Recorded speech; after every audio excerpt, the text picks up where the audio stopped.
அவங்களுக்குலாம் தெரிவிச்சுக்கிறது என்னன்னு கேட்டிங்கன்னா, நான் இந்த வீடியோஸ் எல்லாம் யாருக்கு பண்றேன்னு பார்த்தீங்கன்னா, மெயினா நல்ல பிசினஸ் பண்ணணும், அதுல சிக்கி தவிச்சிடக்கூடாது. இந்த வீடியோஸ் போட்டிருக்கிறது வந்து கம்பல்சரி என்னோட வியாபாரத்துக்கு தான் போட்டிருக்கேன். ஸோ என்னோட வியாபாரத்தில் உங்களோட வியாபாரத்தை எப்படி கொஞ்சம் ப்ரொடெக்ட் பண்றதுங்கிறதும் நான் இதில் சேர்த்து போட்டிருக்கேன். அவ்வளோதான்.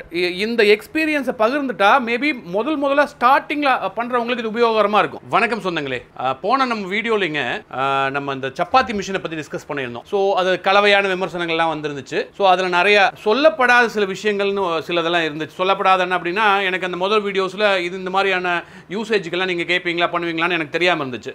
ஸோ இந்த வீடியோவில் இந்த மிஷினை பற்றின பெட்டரான விஷயங்கள், நல்ல விஷயங்கள், இந்த மிஷின்ஸில் என்னென்னலாம் நம்ம யூஸ் பண்ணலாம், யூஸ் பண்ண முடியாது அப்படிங்கிற ஓப்பனான டாக். ஒரு வித்தியாசமான கமெண்ட்ஸ் எல்லாம் வந்திருந்தது. ஸோ அவங்களுக்குலாம் தெரிவிச்சுக்கிறது என்னன்னு கேட்டிங்கன்னா, நான் இந்த வீடியோஸ் எல்லாம் யாருக்கு பண்ணுறேன்னு பார்த்தீங்கன்னா, மெயினாக நல்ல பிஸ்னஸ் பண்ணணும், அதில் சிக்கி தவிச்சிடக்கூடாது.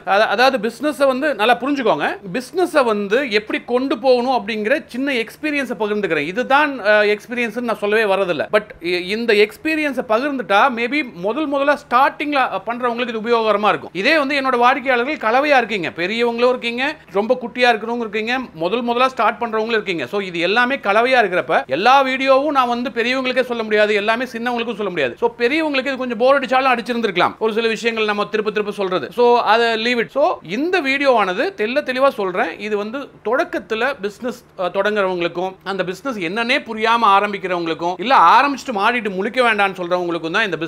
மத்தபடி நான் இந்த வீடியோஸ் போட்டிருக்கிறது வந்து கம்பல்சரி என்னோட வியாபாரத்துக்கு தான் போட்டிருக்கேன். ஸோ என்னோட வியாபாரத்தில் உங்களோட வியாபாரத்தை எப்படி கொஞ்சம் ப்ரொடெக்ட் பண்றதுங்கிறதும் நான் இதில் சேர்த்து போட்டிருக்கேன். அவ்வளவுதான். அதுதான் வந்து எனக்கு இருக்கக்கூடிய ஒரு பொறுப்புன்னு நான் நினைக்கிறேன். அவ்வளவுதான், சிம்பிள். அதனால தான் இவ்வளவு தெளிவான விளக்கங்கள் நான் தர வேண்டியதா இருக்கு. ஒவ்வொரு வீடியோஸ்லயும் நான் அப்படிதான் பேசுவேன், அப்படிதான் செய்வேன். இது வந்து என்னோட கடமை. சென்ற வீடியோல பாத்தீங்கன்னா, இந்த மிஷினை வந்து பரோட்டாக்கு யூஸ் பண்ண முடியுமா, போலிக்கு யூஸ் பண்ண முடியுங்களா, அல்லது இந்த மாதிரியான சின்ன ஸ்வீட்ஸ் பண்றதுக்கு யூஸ் பண்ண முடியுமா, பூரிக்கு யூஸ் பண்ண முடியுமா, சமோசா யூஸ் பண்ண முடியுமாங்கிற பல்வேறு கேள்விகள்லாம் இருந்துச்சு. சோ இதுல அதுக்கு விடை காணும் வகையில் அதுக்கு எல்லாத்துக்கும் பிராக்டிகல் டெமோஸ் நான் கிளியரா வந்து கொடுத்திருக்கேன். நீங்க இந்த வீடியோ வந்து ஸ்கிப் பண்ணாம பாருங்க. உங்களுக்கு இந்த சந்தேகத்துக்கு உண்டான பதில்கள் எல்லாமே இந்த வீடியோல இருக்கும். அதனால நீங்க ஃபோன் பண்ணி கேட்கணுங்கிற அவசியமே இனிமேல் இருக்காது. அந்த அளவுக்கு ஒரு முழு வீடியோவா நான் இதை வந்து உருவாக்கி இருக்கேன். சோ இந்த வீடியோவை பார்க்கறவங்களுக்கு சந்தேகத்துக்கு விடை கிடைச்ச மாதிரி இருக்கும், அதை எப்படி ப்ரிப்பேர் பண்ணலாங்கிற மாதிரி இருக்கும், அதுல இருக்கிற ஆப்பர்ச்சுனிட்டிஸ் உங்களால வந்து கண்டுபிடிச்சிக்க முடியுங்க.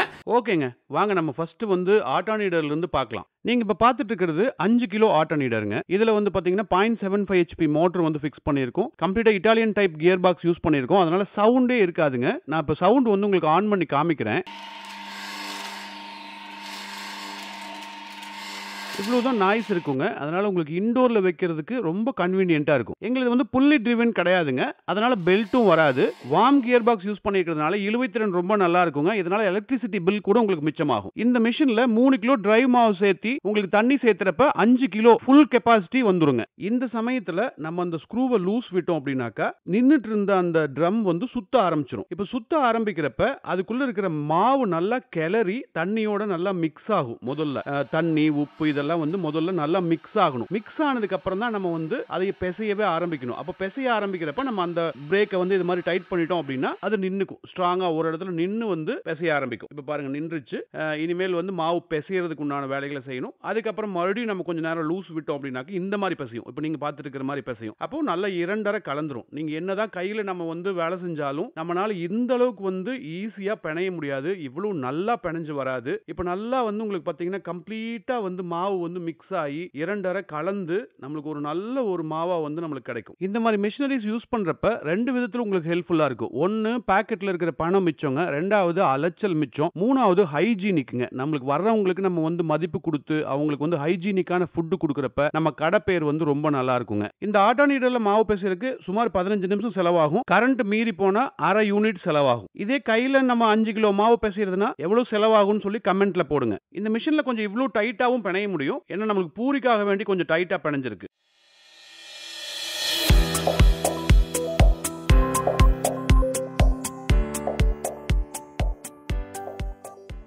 நெக்ஸ்ட் டவ் கட்டிங் மிஷின்ஸ் பத்தி பார்ப்போம். இந்த மெஷினோட சிறப்பம்சமே ஒவ்வொரு பாலோட சைஸும் வந்து சேம் சைஸில் இருக்குங்க. அதாவது நீங்கள் வந்து ஒரு 200 கிராம்லேருந்து 600 கிராம் வரைக்கும் பால் செட் பண்ணீங்க அப்படின்னா உங்களுக்கு அந்த சைஸ் வந்து ஒரே மாதிரியான சைஸாக அவுட்புட் கொடுக்கும். ஒரே மாதிரியான சப்பாத்தி எல்லாத்துக்கும் சர்வ் பண்ணலாம். இது மணிக்கு 1500 பால்ஸ் வரைக்குமே வந்து கட் பண்ணிக்க முடியுங்க. நெக்ஸ்ட் ஸ்ட்ரைட்டாவே சப்பாத்திக்கு வந்துடலாங்க. இந்த மிஷினில் 15 கிராம்ல இருந்து அப் டு 52 கிராம் வரைக்குமே நீங்க வந்து போட்டுக்கலாங்க. இப்போ நீங்க பார்த்துட்டு இருக்கிறது 45 கிராம் சப்பாத்தி. நம்ம எல்லா கடைகள்லயும் 7 இன்ச்சில் இருந்து 8 இன்ச்சுக்குள்ள தாங்க நம்ம யூஸ் பண்றோம். இந்த மிஷினுடைய பர்ஃபார்மன்ஸ் காமிக்கிறதுக்காக அதை நான் ஸ்டாப்பா ஸ்பீடா ரன் பண்ற மாதிரி நான் உங்களுக்கு வீடியோ இதுல வச்சிருக்கேன். அது கொஞ்சம் பின்னாடி வருதுங்க.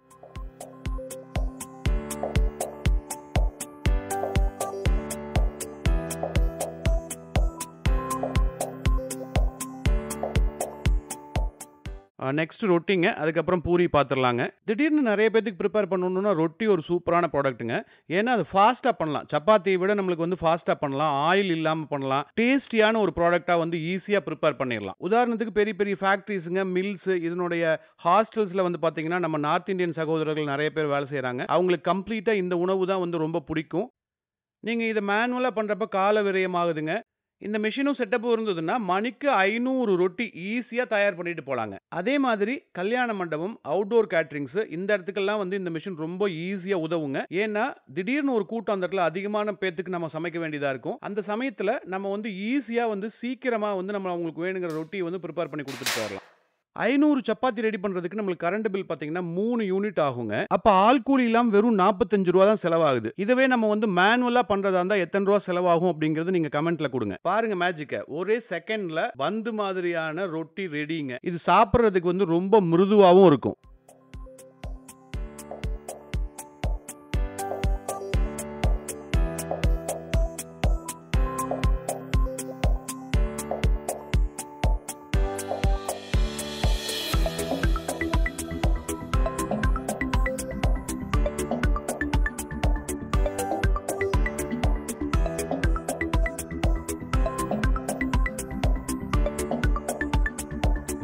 இந்த எல்லா மிஷினுடைய விலையுமே வந்து இன்க்ளூடிங் ஜிஎஸ்டி வந்து கீழே டிஸ்கிரிப்ஷனில் கொடுத்துருக்கானுங்க. வேணுங்கிறவங்க செக் பண்ணிக்கோங்க. அப்படியே மெஷினோடைய ரியல் ஸ்பீடு அண்ட் பர்ஃபார்மன்ஸை பார்த்துடலாங்க.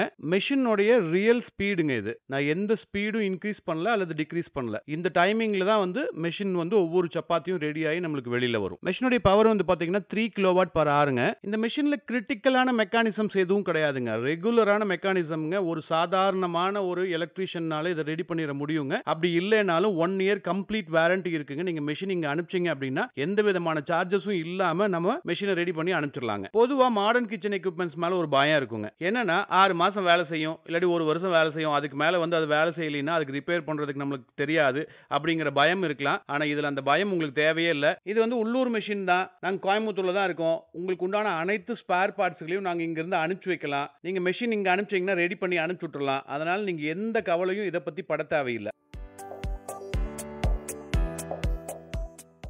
அடுத்து பூரி பார்க்கலாங்க. உங்களுடைய புரிதலுக்காக லைவா ஒண்ணா நான் வந்து மெஷின்ல போட்டு அதை எடுத்து எண்ணெயில போடுற மாதிரி பிளான் பண்ணியிருக்கேன். நீங்க பிராக்டிக்கலா பண்றப்ப உங்களுக்கு தேவையான அளவு பீடாக்களை இந்த மெஷின்ல வச்சு பிரஸ் பண்ணி எடுத்துட்டு, அதாவது 100 200 500 நம்ம கண்டினியூவா வச்சு பிரஸ் பண்ணி எடுத்துட்டு அதுக்கப்புறமா ஒரே முட்டா நீங்க ஆயில்ல போட்டு ஃப்ரை பண்ணி எடுத்துக்கலாம். இந்த மெஷின்ல இருந்து மாவு பிரஸ் ஆகி வர்றப்பயே 25% குக்காய் தாங்க வரும். இந்த குக்காய் வர்ற மாவை எடுத்து நம்ம வந்து மறுபடியும் நம்ம ஆயில்ல போட்டு ஃப்ரை பண்ணி எடுக்கிறப்ப நல்லா பெருசா ஒரே மாதிரி உப்பி சீக்கிரமா வந்துருது. ராவா ஒரு கணக்கு சொல்றேன். இந்த மெஷின் ஒரு ஆளை ரீப்ளேஸ் பண்ணுதுன்னு வச்சுக்கோங்க. 500 ரூபாய் சம்பளம். மாசத்துக்கு 15 நாள் இந்த சப்பாத்தி போடுறீங்கன்னே வச்சுக்கோங்க. ஒரு மாசத்துக்கு 5000 ரூபாயிலிருந்து 7500 ரூபாய் வரைக்கும் உங்களால மீதம் பிடிக்க முடியும். அப்படி கணக்கு போட்டீங்கனாலும் கூட வருஷத்துக்கு 90000 ரூபாய் இந்த மெஷின் சேவ் பண்ணி வைக்க போகுது. அப்படி இருக்கிறப்ப அந்த மெஷினோட லைஃப் டைம் பத்தின கவலைகள் உங்களுக்கு தேவையே இல்லைங்க. இதுக்கு இடையில ஒரு சின்ன வேண்டுகோளுங்க. இதை வேண்டுகோள்னு எடுத்துக்கோங்க, இல்லாட்டி கருத்து கன்சாமின்னு எடுத்துக்கோங்க, எப்படி வேணா எடுத்துக்கோங்க. ஆனால் சொல்ல வேண்டியது என் கடமை. இந்த வீடியோலாம் நான் மோஸ்ட்லி ஏற்கனவே ஹோட்டல் தொழில் வச்சிருக்கிறவங்க அல்லது கேட்ரிங் வச்சிருக்கிறவங்க அல்லது இந்த மாதிரியான உணவு தயாரிக்கும் தொழில் இருக்கிறவங்களுக்கு உண்டான நண்பர்களுக்காக நான் போடுறதுங்க. இந்த வீடியோஸ், இந்த மிஷினரிஸ் இதெல்லாம் பார்த்துட்டு அது மூலியமா கவர்ந்து இழுக்கப்பட்டு சில அன்பர்கள் வந்து தொழில் தொடங்கலாம், பிசினஸ் பண்ணலாம் அப்படின்னு சொல்லிட்டு வர்றீங்க. அவங்களுக்கெல்லாம் வந்து இந்த மெஷினுக்காக நீங்க பிசினஸ் தொடங்காதீங்க. ஏன்னு கேட்டா ஹோட்டல் அல்லது உணவு சார்ந்த பிசினஸ் அப்படிங்கிறது ரொம்ப சென்சிட்டிவான பிசினஸ்ங்க. சோ அதையெல்லாம் நீங்க தாக்கு பிடிப்பீங்களா, அதையெல்லாம் நீங்க பொறுத்துப்பீங்களா அப்படிங்கிறதுல தான் இருக்கு உங்களோட பிசினஸ்னுடைய வெற்றி. நீங்க எந்த தொழில் தொடங்கினாலும் அது சார்ந்த ஏற்கனவே பண்ணிட்டு இருக்கிறவங்க கிட்ட கொஞ்சம் நேரம் டிஸ்கஸ் பண்ணி பாருங்க. அப்பதான் அதுல இருக்கக்கூடிய சிக்கல்கள், பிரச்சனைகள் என்னன்னு தெரியும். சும்மா மேலோட்டமா பார்க்குறப்ப நம்மனால வந்து இதெல்லாம் செஞ்சிட முடியும் அப்படின்னு சொல்ற ஆர்வ கோளாறுனால நம்ம சில நேரத்துல வந்து பிசினஸ் ஆரம்பிச்சோம் அப்படின்னா, அதனுடைய சாலிடான வெற்றி வாய்ப்புகள் உங்களுக்கு குறைவா இருக்கலாம். அல்லது சில நேரத்துல குருட்டாம்போக்குல ஜெயிச்சாலும் ஜெயிக்கலாம். அது சொல்ல முடியாதுங்க. தொழில் பண்றதுக்கு முன்னாடி அதுக்கு உண்டான தகுதி நம்ம கிட்ட இருக்காங்கிறத நம்ம டிசைட் பண்ணிரணுமுங்க. ஏன்னா நட்டதும் ரோஜா இன்னைக்கே பூக்காதுங்க. அதுக்கு சில நாள் ஆகும். அப்போ வந்து பிசினஸும் அதே மாதிரி தான். அது க்ரோ ஆகுறத நீங்க வந்து பொறுமையா நின்னு பார்க்கணும். அப்படி இருந்ததுன்னா உங்களால ஜெயிக்க முடியும். அந்த பொறுமையும் சகிப்புத்தன்மையும் உங்ககிட்ட இருக்கான்னு பார்த்துக்கோங்க. போதிய பணபலம் இருக்கான்னு பார்த்துக்கோங்க. கடன் வாங்காம பண்ணுங்க. சோ கடன் அளவா வாங்கிக்கோங்க. ஒரு ஹோட்டல் ஆரம்பிக்கணும்னு விருப்பப்படுறீங்களா? உங்ககிட்ட காசு இருந்ததுன்னா பரவாயில்ல. இல்ல அப்படின்னா நீங்க கடன் வாங்கி ஒரு பெரிய ஹோட்டல் ஆரம்பிக்கிறதை விட ஒரு சின்னதான ஹோட்டல் ஆரம்பிங்க. இல்ல அந்த சின்ன ஹோட்டலுக்கும் காசு இல்லையா? ஒரு தள்ளு வண்டியில முதல்ல ஆரம்பிங்க. நீங்க எக்ஸ்பீரியன்ஸ் உங்களுக்கு வந்து கிடைச்சிரும். அந்த எக்ஸ்பீரியன்ஸ் வச்சு நீங்க கொஞ்சம் கடன் வாங்கி கொஞ்சம் பெரிய ஹோட்டலா வச்சீங்க அப்படின்னா ஈஸியா முன்னேறிட முடியும். ஆனா எடுத்த உடனே பெரிய ஹோட்டலுக்கு எக்ஸ்பீரியன்ஸ் இல்லாம போனீங்க அப்படின்னா அது வெற்றி அடைகிறதுக்கு உண்டான நேரத்தை ரொம்ப அதிகப்படுத்திடும். பிசினஸ் அப்படிங்கிறது ரெண்டு சைடுமே கூறாக்கப்பட்ட கத்தி மாதிரி தாங்க. நீங்க கால்குலேட்டிவா எல்லாம் ஜெயிக்க முடியாது. அது கொடுக்கிற அழுத்தங்களை தாங்கக்கூடிய சக்திகளை வளர்த்துக்கோங்க. நல்லா உடம்பையும் மனசையும் முறுக்கேத்தன ஒரு வீரன் மாதிரி வாங்க. கட்டாயமா ஜெயிக்கலாம்.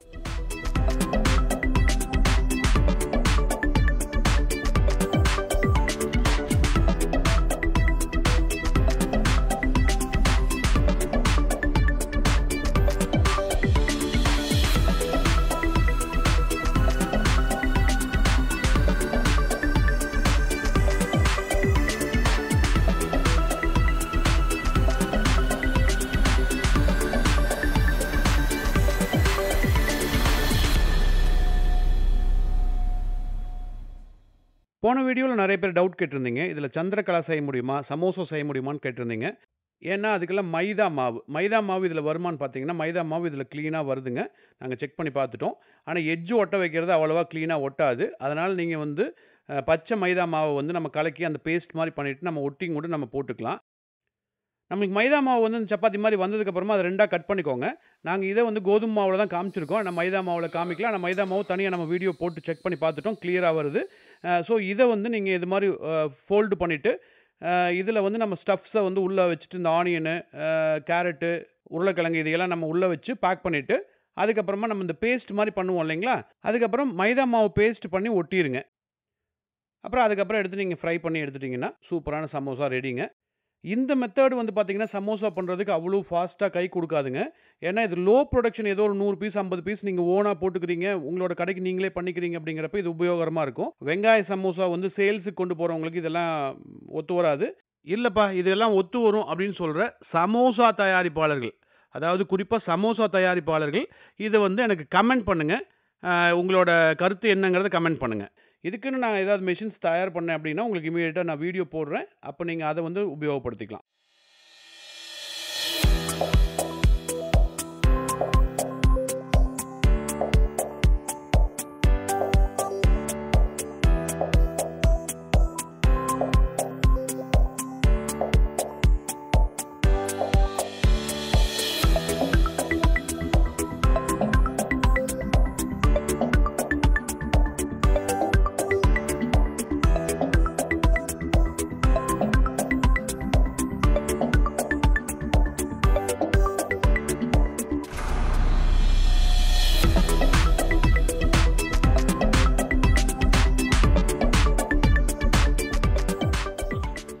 எங்களோட கடமை என்னன்னு பார்த்தீங்கன்னா மெஷின்ஸை நல்லபடியாக தயாரிக்கிறது, அதை வந்து நல்லபடியாக லாங் லைஃப் இருக்கிற மாதிரி கொண்டு வர்றது, அதில் ஏதாவது மிஸ்டேக்ஸ் வந்துச்சுன்னா ரெடி பண்ணி கொடுக்கறது மட்டும்தான்.